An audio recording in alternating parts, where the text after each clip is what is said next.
asked the question, what is a long hunter? And long hunters were the guys that were unhappy and discontent with their hunting life along the East Coast, like the Daniel Boones and the Davy Crockett's. What they did on foot and later on horseback, that's what we did with airplanes.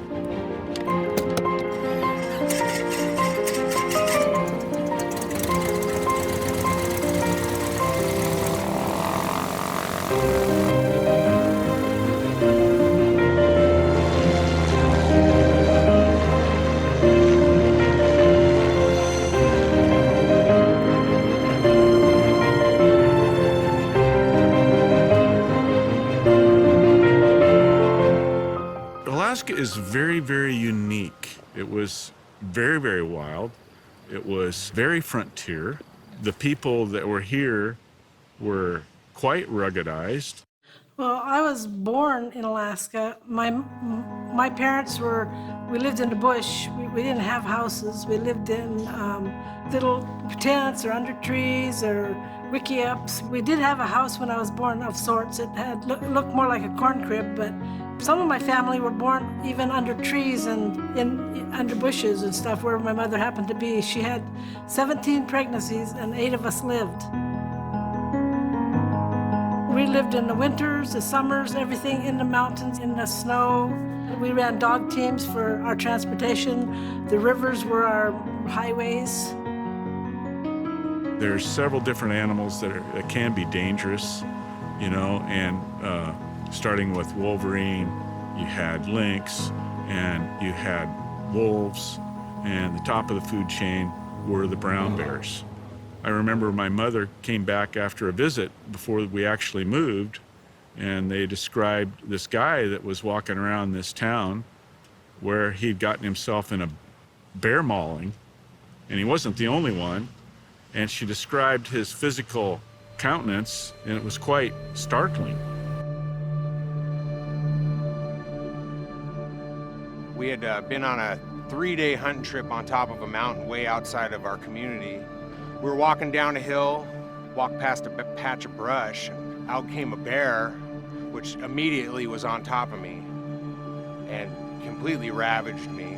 I mean, just split second from having the best time of your life to fighting for your life. She went right to my leg and grabbed me by my thigh and picked me up off the ground and started shaking me in the air like a rag doll. And I'm a heavy guy. I could just feel the anger in her, and it is intense. And she bit my butt cheek, and I could feel her teeth go through my butt cheek, so she actually bit through my butt cheek. As the bear moved my hands away from my head and bit down onto my skull and started pulling my head back with its paws on my shoulder, I kind of figured that this was going to be the way I went out, Luckily, my friend was able to shoot her and she dropped my head, right at the right time. My friend saved my life. So you're going from a 12-year-old kid from Oregon, right? And all of a sudden you're thrown into an environment that's very adult. We saw people die from the elements in Alaska, or plane crashes, or boats sinking, guys drowned that were fishing. Wintertime, traveling through the mountains, a storm can blow in like the skies are today, and it can be pretty white. And you can't tell if you're going up, down, sideways. You just don't know where you're at. And the best thing to do is hunker down. I had to camp out for a night due to the weather and the storm. It's better just to hunker down and wait the storm out. Well, this storm lasted for at least 14 hours before I could even see where I was going, and I had to make a snow cave. And my nephew got hypothermia, and his friend got hypothermia right up here. They went up the mountain, they came back, it was snowing, and his friend got really bad, so they took their packs off, and he put the one in the sleeping bag, his friend, and then he tried to hike out to get help. They went back in, but his friend had died. It was a beautiful day, they were hiking out there, and the next thing you know, he lost his best friend.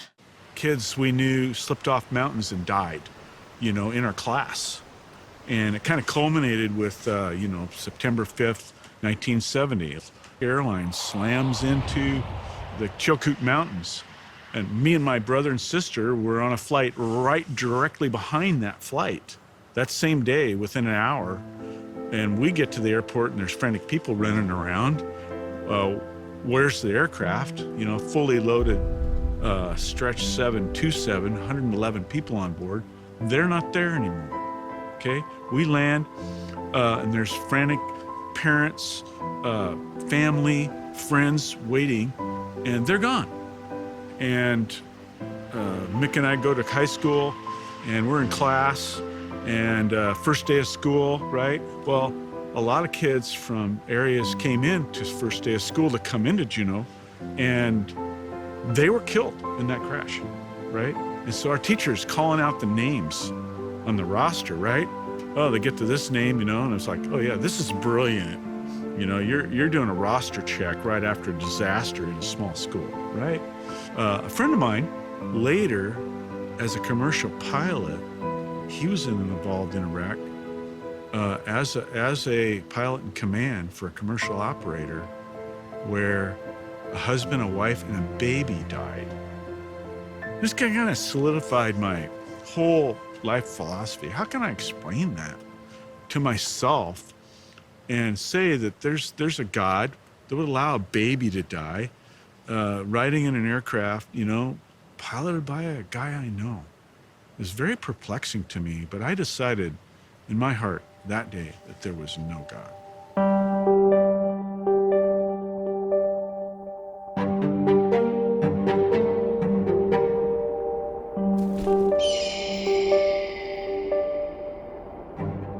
Being born in Alaska, and my earliest memories, my dad hunted and fished, and his job as a state forester, he took me out. I was out in boats by the time I was 5, and he took me hunting with him everywhere he went. Early on, when my first hunting trip, my dad stuck me up in a tree because they had shot a bear, and there was another bear around, and it got dark, and we had a moose kill. And they were trying to get the other bear, and he stuck me high up in a tree, and he said, "Whatever you do, don't you dare come down this tree till I come to get you." And so I stayed in that tree, and I heard bears growling, I heard bears wailing, I heard men screaming, I heard shots, and then nothing. And hours went by, and it's dark, and I thought my dad was dead, and I heard rustling down below the tree, and then it would disappear. Finally, my dad came to get me. He said, "Okay, it's safe to come down now." And he couldn't get me down from the tree. Kind of took that with me. We've had horses and dogs, and we've had both wolves and bears eat our horses and dogs. We had to put bells on the horses to keep the wolves and the bears away, because the bear didn't like the sound of the bells. So the bell was good for 2 reasons. We could find the horses if we listened, and also it kept the bears and wolves from eating them. So, although they did eat part of them, but it's just bears have been really a plague. Yeah, there was something that always fascinated me was the grizzly bears and even the black bears, for that matter. Spent some time up on the ice, polar bear, and I guess I've killed 3 that if I hadn't shot them, they'd have got me. When I arrived in Juneau, it was only accessible by air or sea. I got into big game hunting pretty quickly. I got into trapping and found soon that there's an immense amount of territory around us here. And in 10 lifetimes, you'd never get a chance to see it all. You can get on a plane and see all kind of wonderful things. And the mountains are just spectacular. And there's usually snow on most of them. It's just an absolutely beautiful place. You cannot imagine until you see it what a beautiful place it is. It's just breathtaking. Fishing's good, the flying's good, the hunting's good, and hey, probably 99 out of 100 people that walk through my door I like. biggest mountain in North America is in my backyard. You know, what do you want? The weather is just, it's like little microclimates, and you can be like right on a mountain peak and look over to another one that's totally, blacked out. And then 5 minutes later, your mountain be blacked out, and that one will be beautiful and sunny. The day I got in trouble with the hail, hey, it started out, it was a blue sky, beautiful day. And I had a bunch of people out on a lake fishing, and I'm packing them back, and last guy, and man, it went from beautiful blue sky to, hey, you couldn't see half a mile maybe, but I'd been up and down the valley 1,000 times. I felt I could find my way, not very far, 20 miles, I can get back. Well, I ran into the hail and I didn't get back, and put a lot of holes in a little rag airplane. It doesn't fly anymore. My father was killed in midair. I had cousins that were killed when they hit trees in bad weather. I counted up one time, and I don't remember how many friends I've lost in airplanes, but it's approaching 50.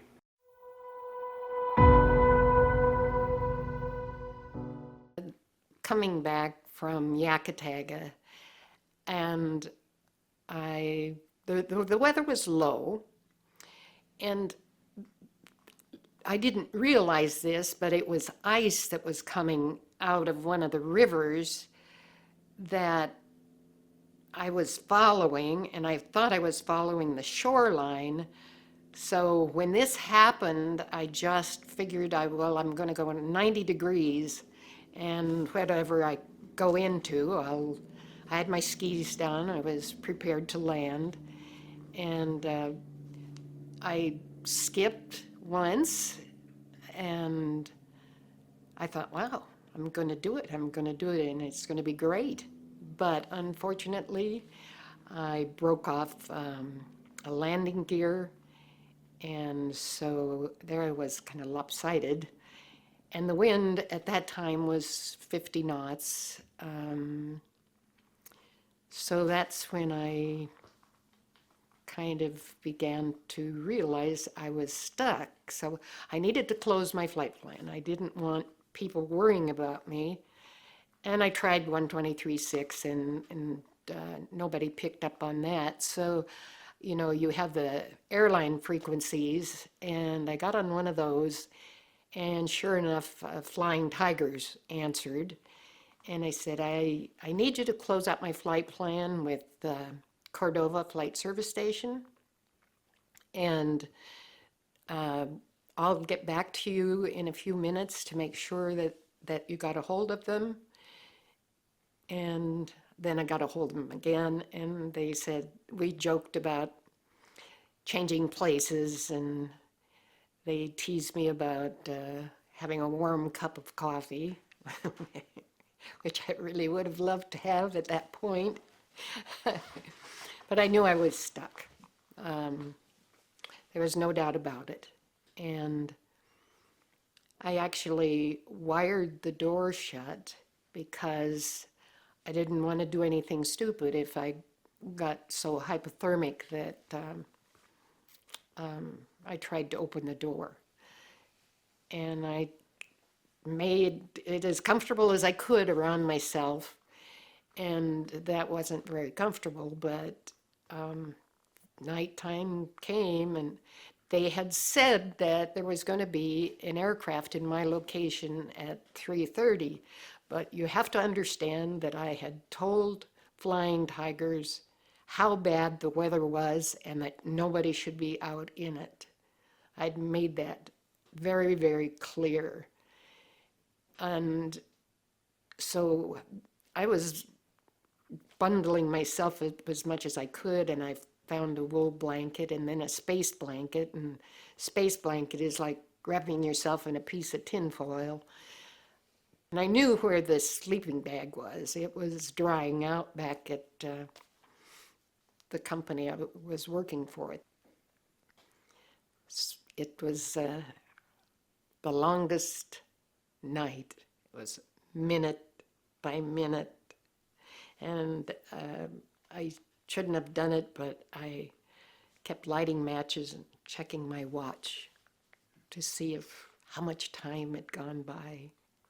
And it seems like time just goes so slow when you're in a situation like this. And finally, daybreak, what it was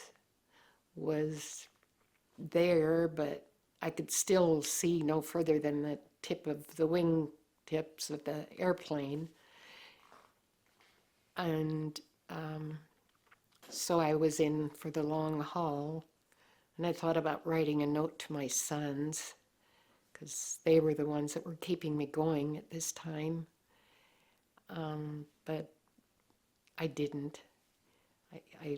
I was struggling to do the smallest thing, and I knew mentally you had to play the game. You had to want to survive, and that was what it is. You think of ways that you can play mind games. The second night,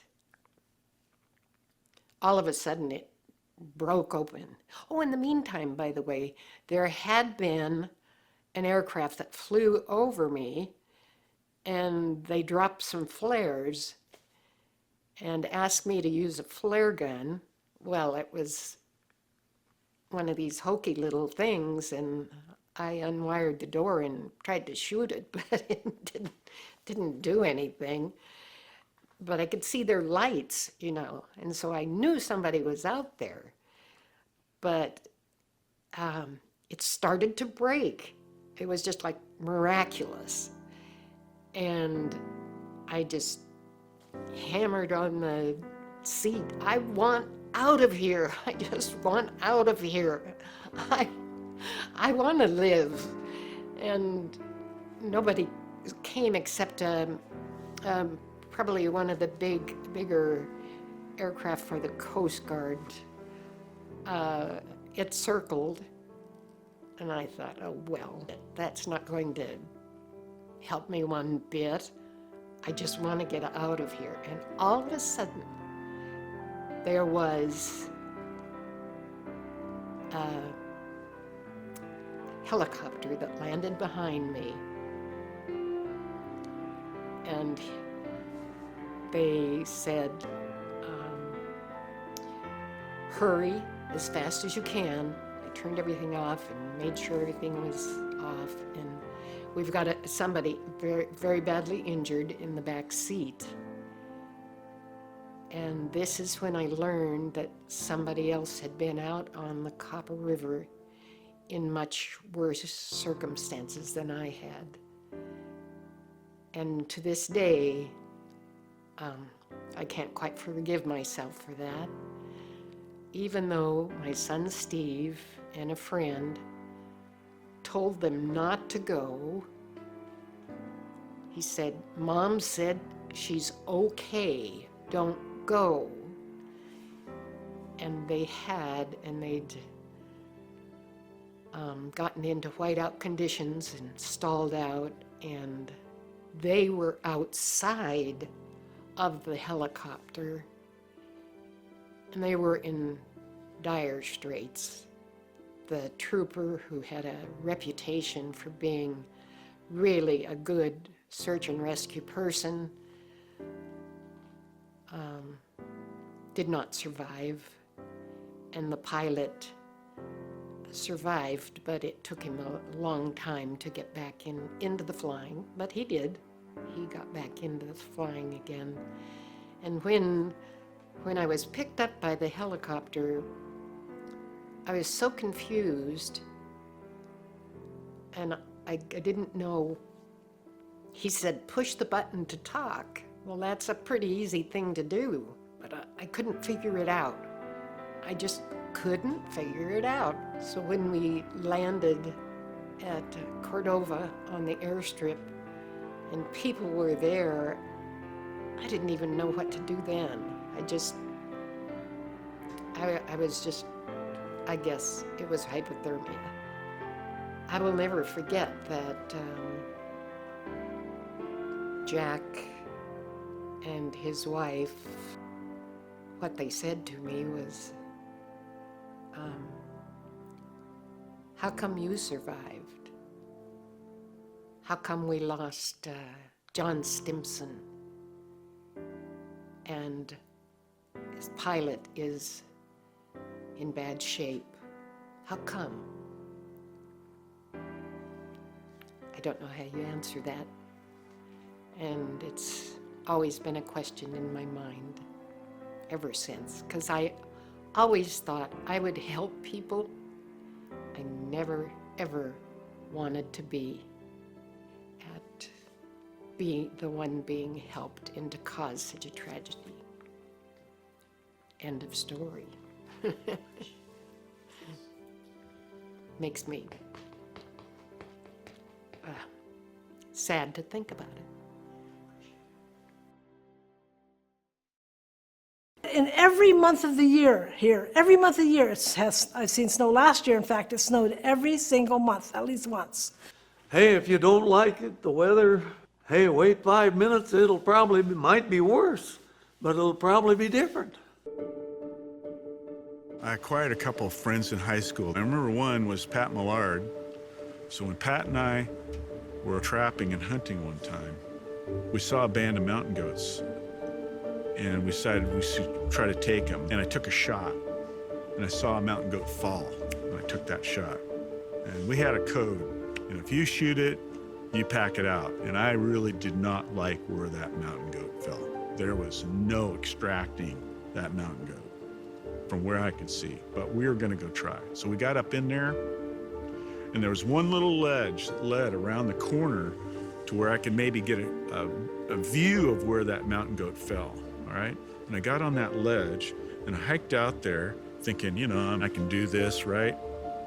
And the ledge kind of steepened, and I stopped and said, what the heck am I doing here? I need to backtrack out. And I couldn't hardly backtrack.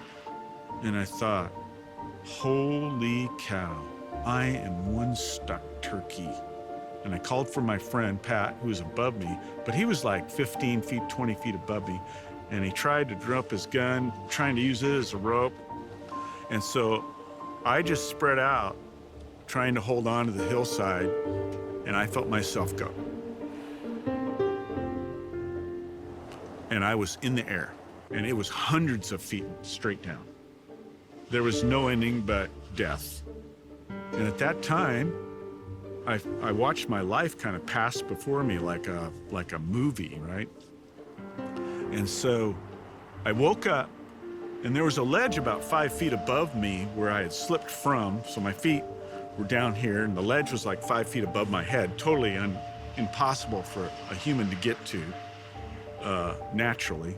And I was standing on that ledge about 6 feet below Pat. And he looked at me and he said, how did you do that? I said, I don't know, but let's get the heck out of here. My philosophy had always been that there's no deity. There's no outside higher power. I had not petitioned any deity. I didn't have time, nor did I even think remotely that there was anything that was going to help me. I was just like floating. So that was an experience, but you know what? When you got back to school, you really didn't have a problem with self-esteem when you went through an experience like that. You really didn't need to see a counselor about what you're meant to do in life. You didn't really feel like you needed a lot of help, outside help, to accomplish things. In school, there was very select few people that I met that had similar interests as me. One of the persons in particular that I met was Mark Rose. He was very like-minded as far as being adventurous in spirit. We would take our Christmas vacation plus a couple of days on each end and go out to a remote location somewhere in Alaska and trap and hunt deer at the same time. We were out deer hunting in the islands and over Christmas break, and we had Mark's boat, and not exactly the kind of boat to be out in and that kind of stuff, but you know, so we're out there trying to navigate island to island in the winter, and we were trying to get back home because we'd already been out hunting, and we'd already been weathered in for 3-4 days, and we were getting tired of it. And we were kind of, you know, the wind was blowing, there was whitecaps and heavy freezing spray. Every 3 minutes we had to spell each other on the motor and take over because our faces were getting white frostbitten. And we had to relieve the driver and so they could cover their face.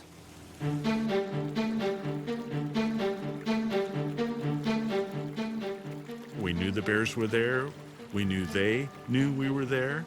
So we just did our best to avoid them and not, you know, engage with the bears and try to have a kind of a coexistence, even though it was tenuous at times. We were charged twice, point blank, by a bear.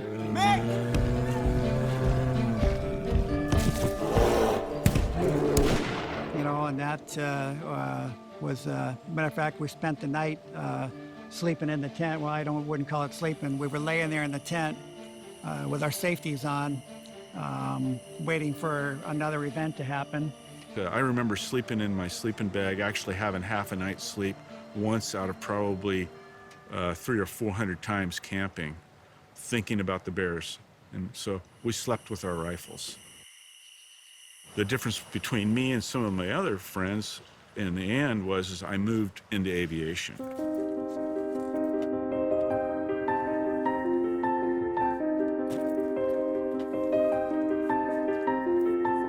Flying in general is safety-wise probably about the same as motorcycles. It's a dangerous occupation. I tell people when they approach me and tell me that they want to learn how to fly, I tell them you really, really, really need to want to learn how to fly, because if you dabble in it, you are going to hurt yourself and probably somebody else. One of the things they had in high school, they had a program where you went through pilot training and they paid for a few flight hours for all the students that applied to the class, and that was cool. I got to fly with a woman pilot. Her name is Gail Rainey. She became a great Alaska woman bush pilot. Mark was so excited about the flying. I mean, it was in his blood, you could tell. And just eager as could be. He wanted to get out on those beaches just as quickly as he could. That was his goal right away, right from the start. He wanted to be able to fly the beaches and see everything from that wonderful, glorious view that you get. I bought this airplane. It was short takeoff capable. They call them a stall, short takeoff or landing aircraft, called them MAL. So I became kind of learned in how to land very, very short, you know, then got to use it in my work. And I would take like a month, 6 weeks off every year to hunt with it. We got to the point where, you know, I had to go set out fuel stashes. A lot of guys up here short themselves on gas because they're flying heavy out of short strips, but if you're gonna do that, you should stash some gas somewhere along the route. So if you have to, you can stop and dump 5 more gallons in. And we flew out to the edge of airplane range for its fuel capability, and we landed. We unloaded these tins of fuel, and sometimes we'd make a couple of trips like that to build up fuel enough to be able to range out again. It extended our radius and our round-trip range into new hunting areas that we wanted to see. You want to try to make sure that you mitigate all the bad things that can happen to you before you ever hit the starter button. That threw us into a whole different world and expanded our horizons exponentially of where we could go, what we could see, because we couldn't get enough of Alaska. Bottom line, we couldn't get enough of it. We love seeing the big game. I'm up in college in Fairbanks, and Mark was up there finishing up his A&P. And we continued to go out trapping up there, and he had his plane, and we'd go on day trips in his plane. And as Mick and I developed our relationship, then we melded the two together, and I became kind of the pilot of the pair. And Mick, with his outstanding experience and survival capabilities and keeping us aware, keeping us very well equipped, keeping a second head in the game, you know, we kind of teamed up, made a great partnership. Mark had been after me to take some time off of school and, start doing some real trips with him. And by that time, he'd done a lot of helicopter duty up in the Brooks Range, during the pipeline days. And he'd done some flying up there in his own plane, and he had some great ideas for some hunting trips. And, I had a friend from the Kobuk River Valley there, an Inukbak Eskimo, and he was always telling us about the gobs of caribou up there, and you could get caribou easy. We'd heard all the stories, wanted to try this out, got all ready, loaded the aircraft up, got out our maps, figured out the fuel ranges to get there, where we would refuel to get out there. And I remember taking off, turning to the north and looking at the country into wide and spacious, huge, massive valley in the quest to find a herd of caribou.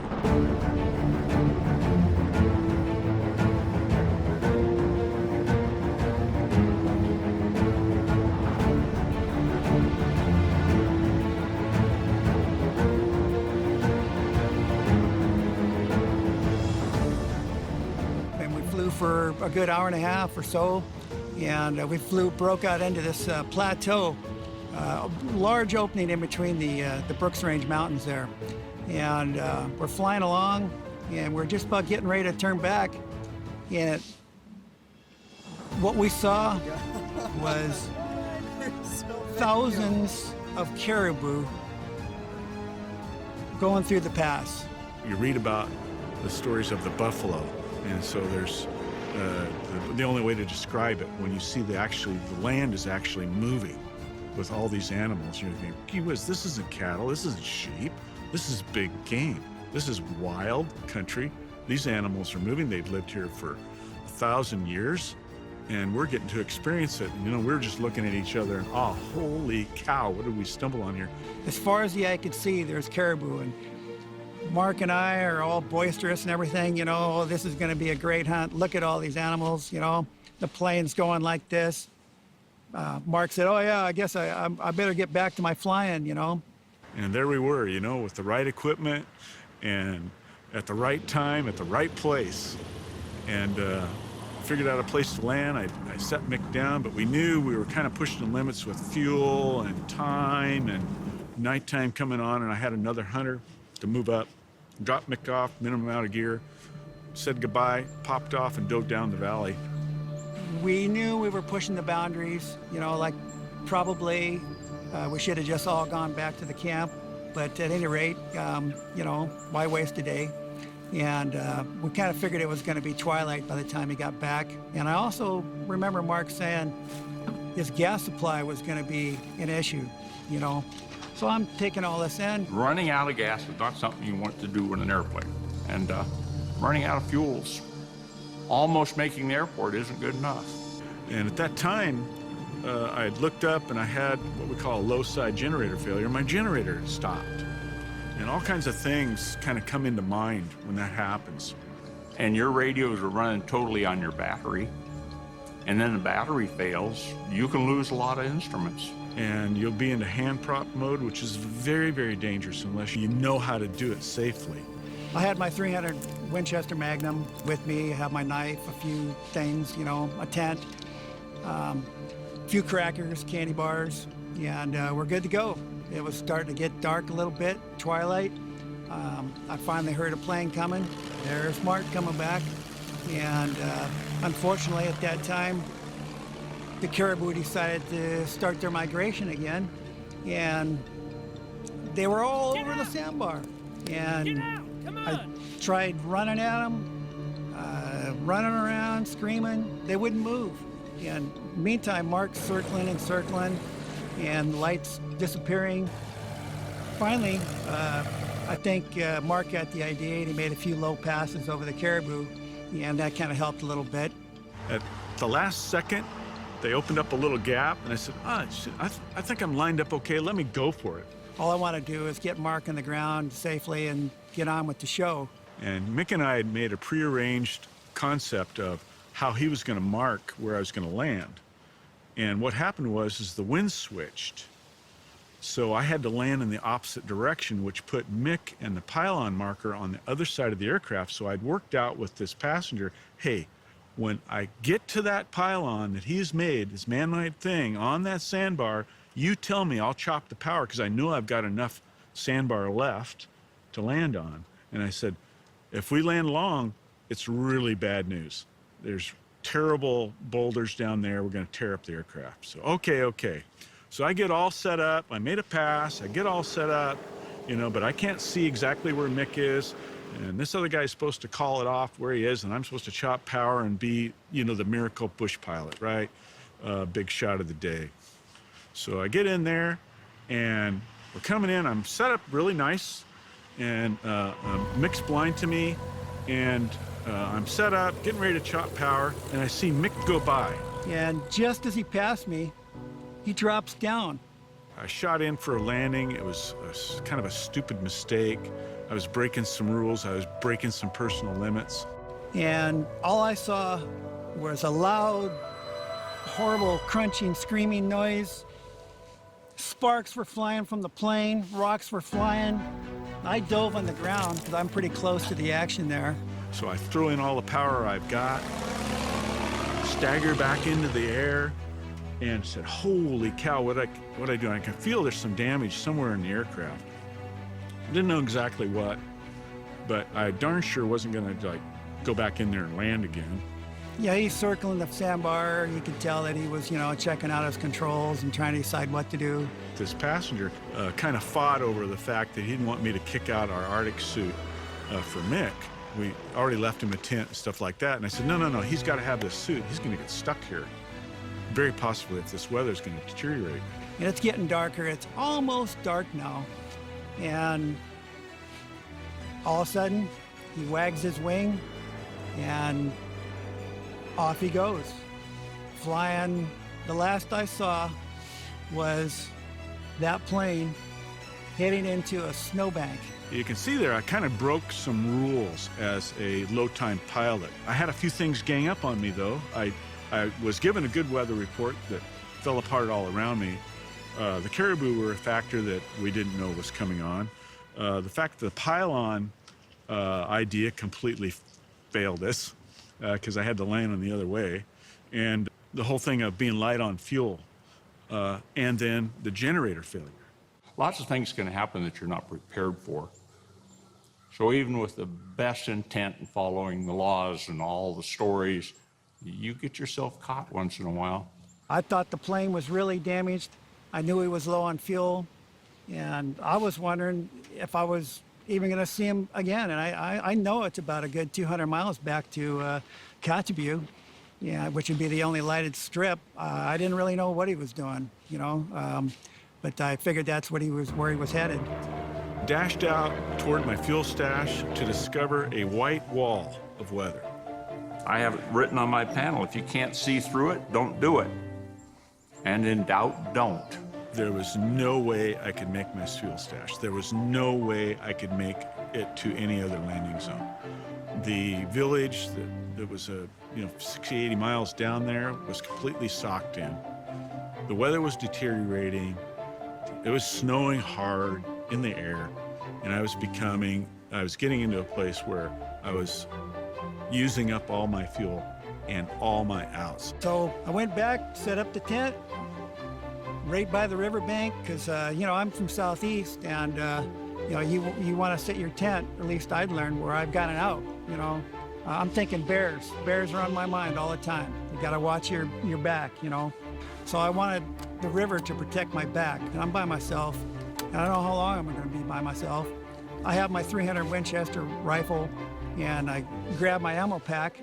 It's not my ammo pack. It's Mark's ammo pack for his .243. I have 3 bullets in my rifle. Normally I carry a bunch in my coat. I don't know how that didn't happen. So now I'm stuck out there 200 miles up the Brooks Range by myself with 3 bullets. I'm running into all these aviation challenges that are very, very particular to flying in Alaska, right? And so, but I have a passenger with me that is from down south, has only been in Alaska a couple of years, never done anything even remotely close to this in his life.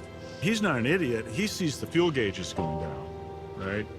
And he sees them stop, the needles stop moving. And we still got a lot more flying than we got fuel. And we are in what we often refer to as a flying coffin. And we are running out of, we also refer to as power, runway, and ideas before the crash, you know. And all of a sudden, he starts to panic. And he even says, you know, we're gonna die, aren't we? You know, I mean, it was a little bit of a traumatic event, and you're thinking about it, so I'm all keyed up. And I put on the Arctic survival suit that Mark had kicked out of his plane for me before he took off into the snowstorm there. And I put it on, and the caribou kept coming. And I didn't want to be inside the tent because I wanted to be able to see.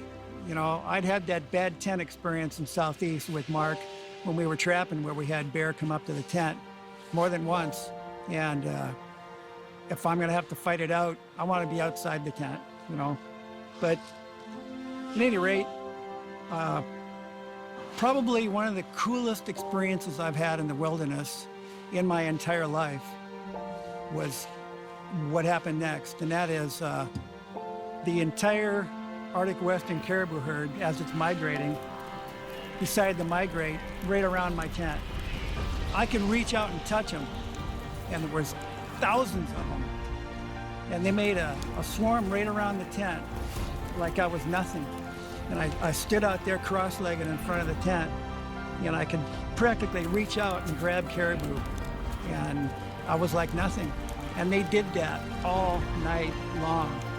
Hundreds of them, thousands of them passed that, and they go into the river right behind my tent. And it was the coolest thing I've ever experienced in my life, I have to say. What are my options? I have no options. Both tanks were on E. The weather was worse. I was in the mountains at night, trapped in the sky.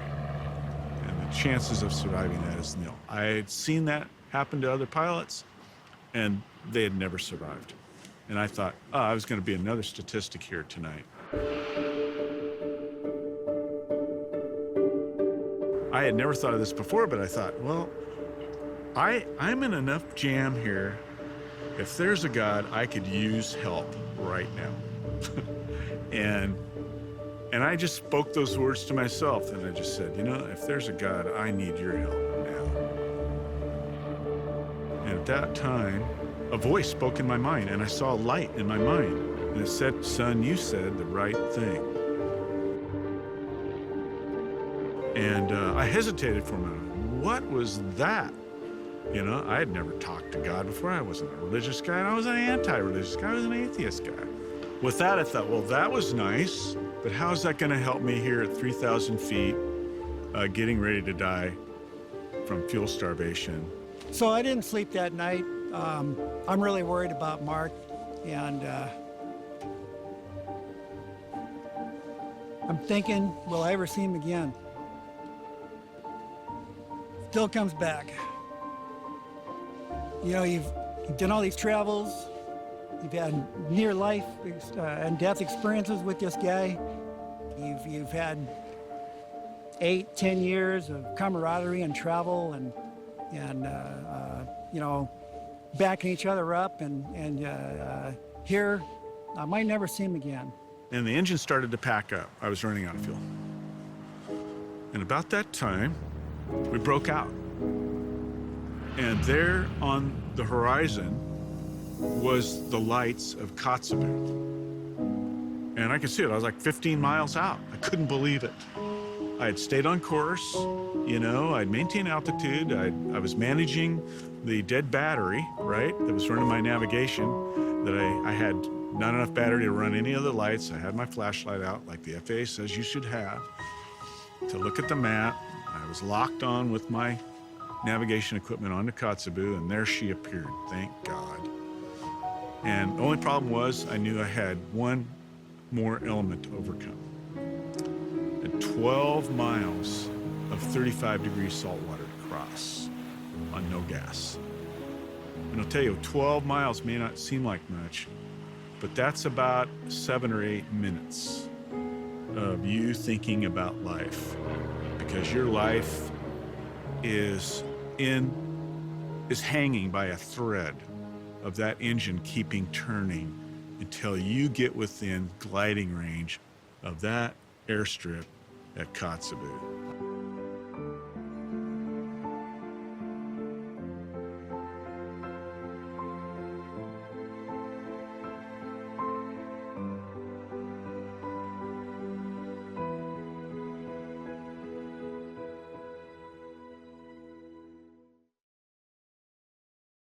I kind of figured, you know, if Mark goes down on the way back to Kotzebue, who's going to know I'm here, you know? So I figured if Mark made it, they'd send a plane for me the next day. All that next day came and went, no plane. That ain't good. Maybe he didn't make it. Or hopefully if he went down, he's okay. Day 2, no plane. Okay, not good. And the caribou are starting to like thin out now. So I'm thinking, well, maybe I better shoot one. I might need something to eat, but I don't want to waste one of my shells, you know? So I'm thinking, you know, they're coming right by the tent. I wonder if I could stab one. So I get a good stout pole and I take my K-bar army knife and I had some string and I made a spear out of it. And I'm thinking, you know, even if I do run out of bullets, then at least I've got this weapon. I've got something. I couldn't get myself to spear one of them caribou because I didn't want to wound it and have it take off. So later I shot one. Day 3, came and went. Now I'm thinking pretty seriously, maybe he did go down. This ain't, it's all going through my mind, you know? And now I'm thinking, maybe I'm gonna have to build a raft. Day 4 comes, okay? Late in the day, I hear an airplane. It's circling, it's gonna land. It's not marked. This plane lands way down there in the sandbar. I walk all the way up to the plane, and there's the flight service guys in there, the guy that we met at flight service, who is a fairly famous Alaskan bush pilot, by the way, and I didn't know at the time. And he goes, hey, what do you have? He had a look on his face, like nothing. I go, oh, he doesn't want to tell me Mark's dead, you know? And I don't know how he found me, but then he breaks into a smile and he goes, hey, your buddy's fixing up his plane and he's gonna be back up here maybe today, maybe tomorrow. How you doing? Are you okay? And I was like, he's alive, he made it. So that's good. And I made it across Kotzebue Sound with a running engine and landed. I was a very relieved and very thankful guy. I wasn't sure who I should be thankful to. Something had definitely audibly spoke to me. I didn't make that up.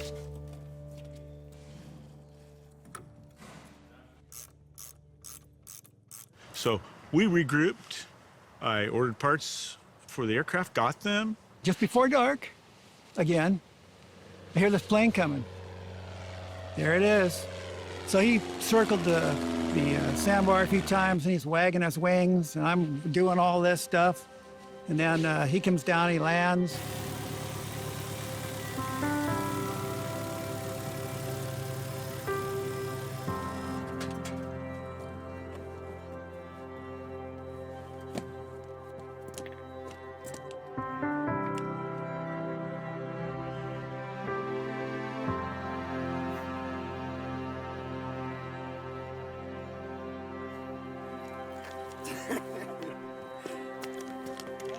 And I was never so happy to see that guy. You know, we were both learning lessons, but I was very, very, very happy to see him in one piece, and he was quite happy, I think, to see me in one piece. I've always said that his mother probably would have killed me if she'd have met me back at the airport Kotzebue after leaving him there. But all's well that ends well. Another page written in pilot education. You know, you have to remember, I got to thinking, we're barely 20 years old. And here's two friends way up here, more than 1,000 miles away from home, doing our own thing out 200 miles in the wilderness, real wilderness, not lower 48 wilderness. I mean, you are absolutely on your own. And this is the kind of stuff we live for. This is wonderful. Now let's get on with the hunt.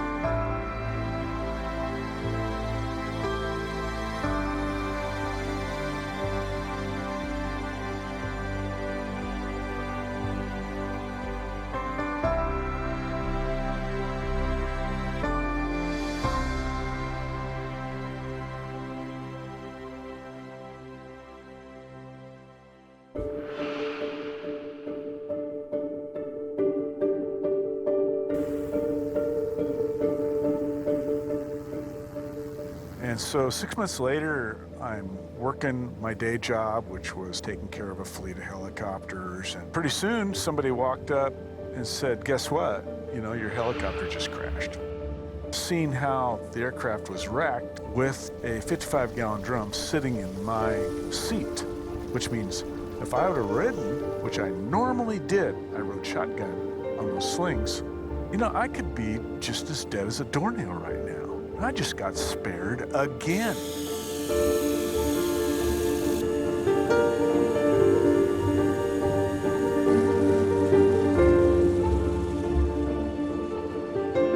A day later, I was to be extracted out of the camp. I was sitting in the Twin Otter, flying home, and just going, you know, I've not been listening at all. I'm just not getting it. And I think it's time that I really need to get it.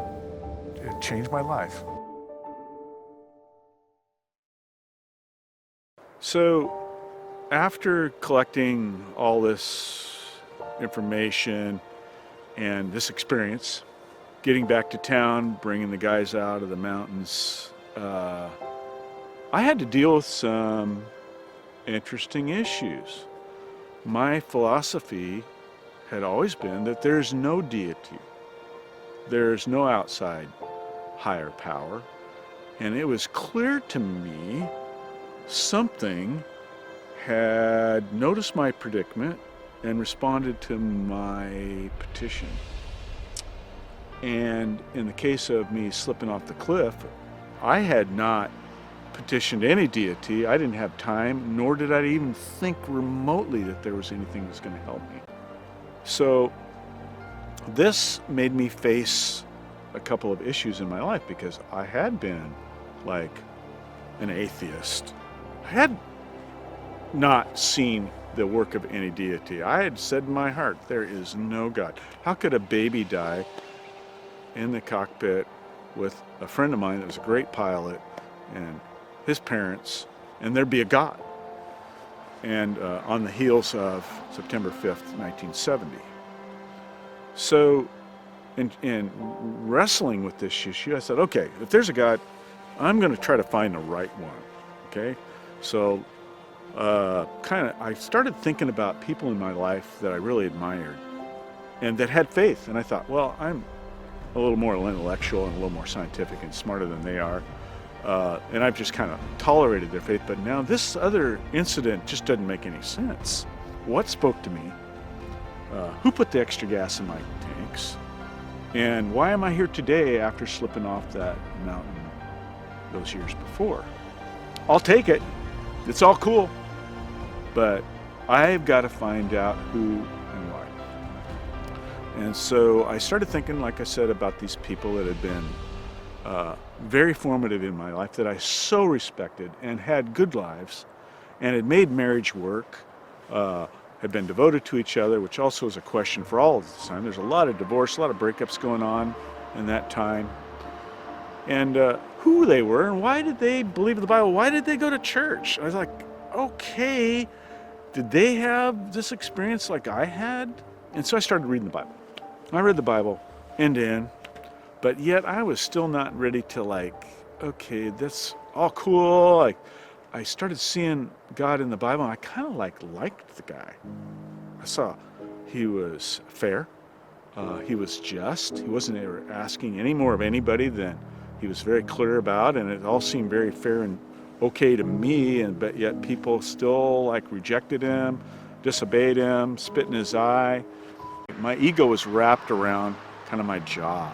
Pilot and helicopter maintenance tech, got a fleet that I'm doing work for, kind of like my personal ego just deflated. My crutch had been pulled out from under me. So I got up the ship, looked in there, and my side seat was as flat as a tabletop. And there was a 55-gallon drum lift where my seat was, and I thought, holy cow. If he'd have picked me up like the arrangement was, I would be there and not standing out here. Flight came in. I needed to get extracted out of the country to do some other stuff, kind of think about all this. And I remember sitting in a Twin Otter on the extraction flight out, thinking about all this and what I'd read in the Bible, and I decided to become a Christian. I kind of crossed over, and I felt myself cross over from death to life when I made that commitment. It was like this light came on, and my philosophies about origins and naturalistic evolution, all that kind of all went away. I then started going to church. I married the bookkeeper, started a family. My life changed dramatically after that.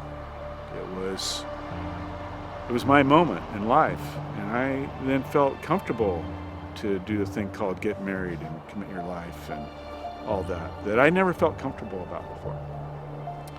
So it's kind of the wrap up of that story.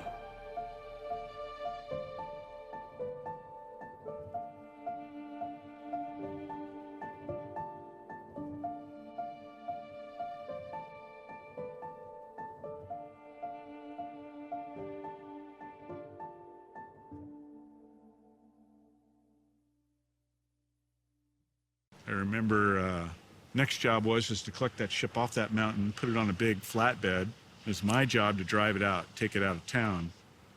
And it was like, yeah, there's my big ego trip, you know, all smashed up into little pieces, sitting there behind me. And so I was a different boy.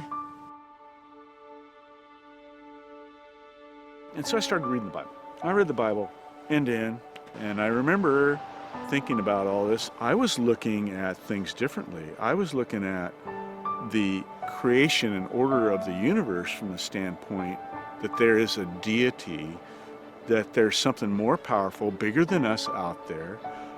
It's a deity that saw me born, allowed me to go to Alaska, saw me slipping off that cliff, came to my aid when I said my first prayer. And my whole perspective about Alaska then dramatically changed, and unalterably changed. And then I thought that, you know, that life is really a gift, and that I would have been blessed out of my mind to be able to get in these beautiful aircraft and serve, you know, mankind in that way, and enjoy Alaska for what it really is. It's made to challenge us at every front, from every mountain to every valley to every river to the wild ocean surf, to just challenge us as human beings in this natural wonder we call Alaska.